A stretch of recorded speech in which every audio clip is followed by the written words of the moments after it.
be here. And I'll admit I'm a little bit nervous, but I always tell my kids, don't let that stop you from doing anything, so I'm kind of on the spot here. I have to practice what I preach. I'm really happy to have family with me today. I've got a cameraman traveling with me. This is the first time he's ever tried out his new camcorder on a speaking engagement, so Landon, good job. And I've got a couple other helpers I'll bring in a little bit. My name is Jessica Madison, and I have a small flock of Katahdin sheep in Jackson County. And I'm a part of the Southeast Kentucky Sheep Producers Association. And when I talk about the history of sheep in Appalachia, this started as a project about a year ago, preparing for a talk we had at a Sexpo meeting. And that ended up being turned into an article. If you ever want to go back and read in a little more detail about the history of sheep in Kentucky in general, you can find that in the Kentucky Sheep and Goat Development Office's blog. That's a mouthful, isn't it, Patrick? Anyway, but our focus today will be a little bit different. Some of it will be old stuff, a lot of it will be new stuff, because every group is a little bit different. Raise your hand if you've raised sheep. I know Patrick's raised sheep longer than I have. Sheep, we got some sheep people here, okay? Some of you might be here because you're interested in weaving crafts, right? Got some weavers in here. Maybe some people are here for the cane bottom stools, or just in general because you care about traditional arts. You care about the land, living in harmony with the land we call home, that sort of thing. So I'm going to have a little more broad focus in that respect. I want to talk about three things. First of all, the rise of sheep production in southeastern Kentucky, okay? Then the fall, I won't leave you on that dark note, okay? But there was a dramatic fall in sheep production. And then finally, coming into recent decades, the rebirth of sheep production in southeastern Kentucky. And I'm sure Dr. Angel can go into a lot more detail about that later on. But we'll cover those three things, and then lastly, to tie it all together, why does it matter? You know, even if you might not ever own a sheep at all, why should it matter? Why does it matter to southeastern Kentucky? So first of all, let's talk about the rise. In pioneer days, okay, when some of the first European settlers followed Daniel Boone into eastern Kentucky, it was typical for pioneer homesteads to bring small flocks of hardy sheep with them. They would spin their own wool to make their own clothes. You couldn't just run to Walmart and get your clothes back then, right?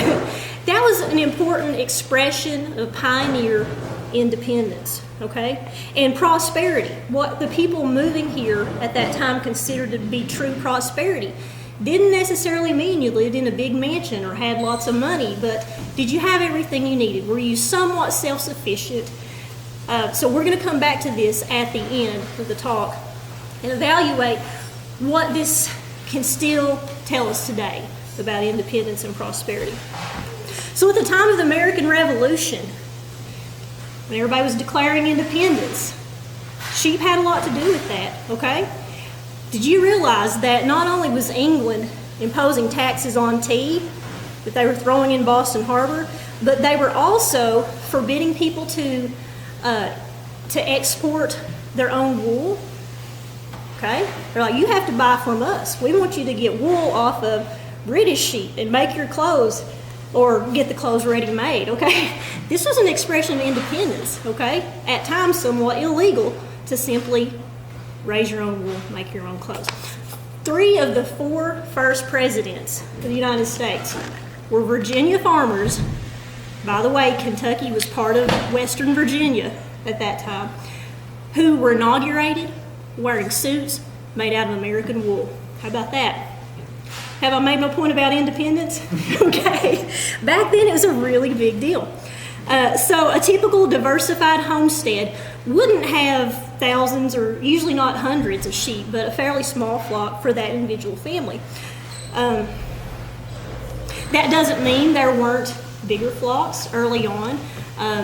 To the south a little bit in Cades Cove, we have historical records of a few families that had fairly good sized flocks of hundreds that briefly tried to put together a cooperative to sell their sheep together.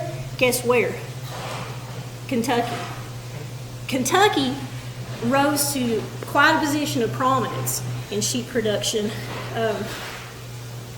even despite setbacks like changes in fencing laws, the chestnut blight that wiped out some of the forage. Production just can't continue to increase. So by the by the early 20th century, Kentucky was a leading producer of sheep. We don't usually think of ourselves as sheep country, but at one time, that was a part of what Kentucky was. Daniel, if you don't mind, hold up this framed map, and you all are welcome to come take a closer look at this later. This is an original map from the census of 1900. Thank you, Daniel. Okay? And where you see green, it shows how many sheep per acre. This shows you where the sheep farms were in America a little over 100 years ago.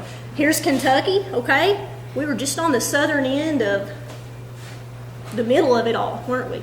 Thank you, buddy. You can put that back down. So this is roughly 100 years ago, a little more. And then, I have to tell you about the postcards. So in the early 1900s, for example, 1910 to the 20s, if you were in Kentucky on a vacation and you wanted to buy a postcard to send home to wherever, well, if you did that today, what would the selection look like?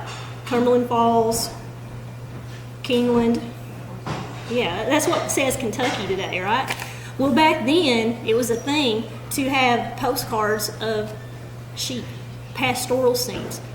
Wish you were here in good old Kentucky. Not just one example. I've dug up quite a few examples of those. Okay, so we continued to rise in sheep production until you get to the time of World War II.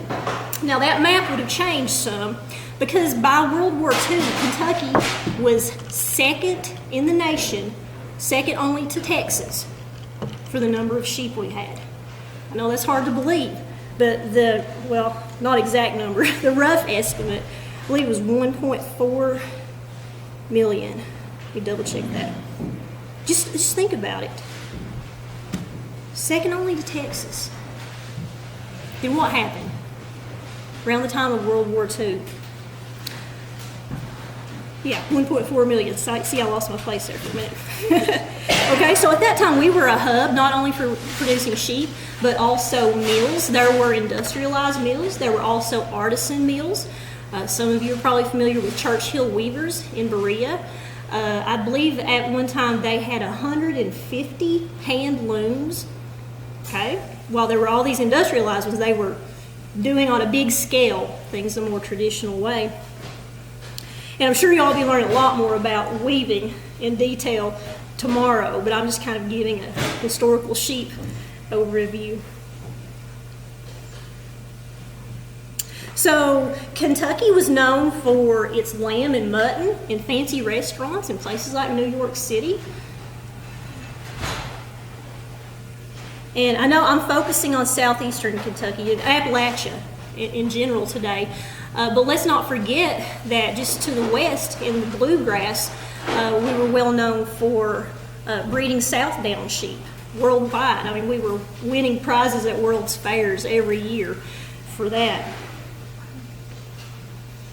One more thing about Lexington while we're focusing on the bluegrass is that was home for a few decades to the Sheepman magazine, Lexington, Kentucky. And as we get into the next part of my talk, we pretty much wrapped up the rise. We're at the peak and we're about to fall in sheep production. That Sheepman magazine is going to be instrumental in asking ourselves what happened.